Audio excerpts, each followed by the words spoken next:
네이마르 부상이 승리마저 씁쓸하게 만들었다. 세르비아를 상대로 2대0 승리를 거둔 브라질이지만 최악의 상황이 터져 브라질뿐 아니라 전 세계 축구 팬들이 놀라는 사건이 발생했습니다.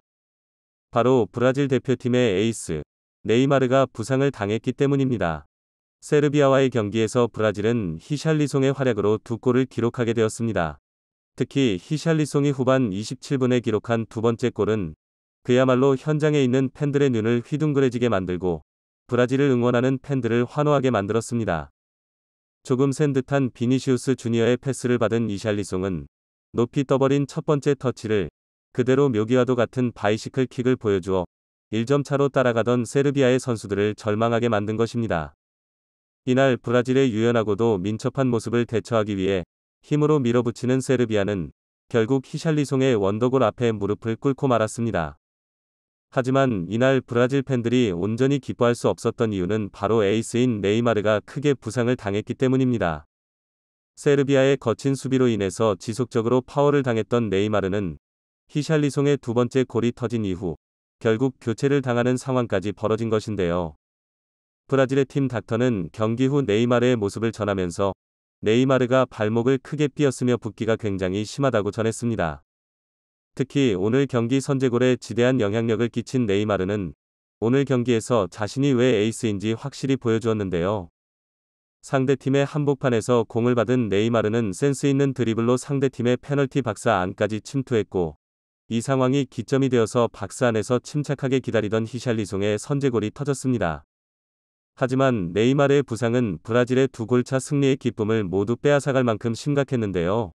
특히 과거에도 지속적으로 발목이랑 발을 다쳐서 고생했던 네이마르는 2018년 발에 있는 뼈인 중족골 골절을 겪어 러시아 월드컵에 참가하지 못할 뻔한 적이 있었고 2019년에도 같은 부위를 다쳐 85일 동안 이탈했습니다. 2019년 여름에는 오른쪽 발목 인대가 파열되어 코파 아메리카에 참여하지 못했고 2020년 12월에 왼쪽 발목을 다쳐 한 달간 결정한 바 있는데요. 2021년에도 발목 부상으로 발목이 90도 꺾이는 상황이 발생하면서 눈물 흘리면서 경기장을 떠났었던 네이마르. 브라질의 팀 닥터는 이번 네이마르의 상황을 두고 24시간 정도 기다리고 정밀 검진을 받아봐야 할 것. 그래도 월드컵을 계속 뛸 수 있을 것이라고 확신한다. 다만 해당 상황을 지켜보던 전문가들은 네이마르가 조별리그에서 뛸 수 있을지는 확실히 미지수인 상황. 네이마르의 부상을 눈으로 확인했을 때는 가볍지 않은 수준이라고 전했습니다. 한편 같은 날에 경기를 치룬 한국에 대해서도 언급한 현지 해설집은 같은 조의 손흥민 역시 부상으로 마스크를 차고 있고 한국 수비의 핵심인 김민재 역시 경기 중에 발목을 꺾여 모두를 걱정하게 만들었다. 네이마르가 브라질에게 어떤 의미인지 한 번 더 설명했는데요. 현재 외신에서는 과연 네이마르는 신기에 입성할 수 있는가? 네이마르는 자신의 부상을 극복하지 못하면 월드컵을 포기해야 하는 상황에 직면했습니다. 오늘 세르비아가 집중적으로 네이마르에게 파울을 하는 장면이 보였다.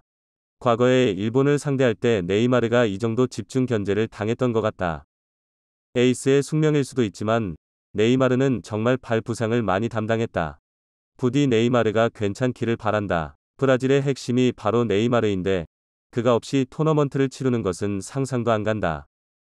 한편 브라질은 지주 1위가 유력하여 H조 2위와의 맞대결이 예상되는 가운데 만약 한국이 16강에 진출하게 될 경우 브라질과 맞붙게 될 것이라는 예측이 많은 상황인데요.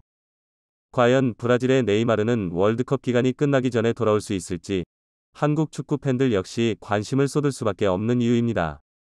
우루과이와 멋진 경기 보여준 대한민국 대표팀이 부상 없이 월드컵에서 좋은 활약을 보여주길 진심으로 응원하며 영상 마치도록 하겠습니다.